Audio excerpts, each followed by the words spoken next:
मालूम हुआ कि बल्ब ऐसे बनता है। आदमी ने एक कांच की गेंद निकली और अगली ही सेकंड में एक बल्ब उगल दिया। फिर इसे अगली असेंबली लाइन को सौंप दिया। महिला ने उसे उठाया और 2 आंखों से घूरा। बल्ब चमक उठा तो वह एक योग्य उत्पाद हो गया। इतनी सरल असेंबली लाइन से मालिक ने खूब पैसा कमाया। उस दिन आदमी ने कंपनी का मन बना लिया। गिलास की बॉल को कफ के जरिए ब्रीफकेस में डाल दिया। फिर कान से एक नक्शा निकाला। लगता है कुछ योजना बना रहा है। तभी बॉस आ गया। अच्छा हुआ उसने समय पर नक्शा छुपा दिया और फिर काम करने का नाटक करने लगा।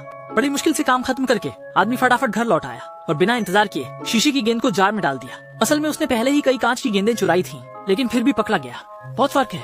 इस समय उसने फिर से एक नक्शा निकाला। सोचा कि आंखों से बल्ब कैसे चमकता है इसका सिद्धांत समझे, पर वह कुछ समझ नहीं पाया। इसलिए उसने एक को उठाकर मुंह में डाला, जोर से फूंका। खुद ही प्रयोग करना चाहता था। नतीजा ये हुआ कि वह लगभग विस्फोट हो गया।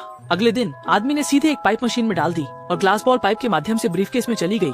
पर यह दृश्य बॉस ने देख लिया और वह बहुत गुस्से में आ गया। गुस्से से बबूला होकर आदमी को एक लात मारकर बाहर फेंक दिया। आदमी ने नक्शे को निराशा से देखा और गुस्से में उसे बाहर फेंक दिया। लेकिन दो ले आओ।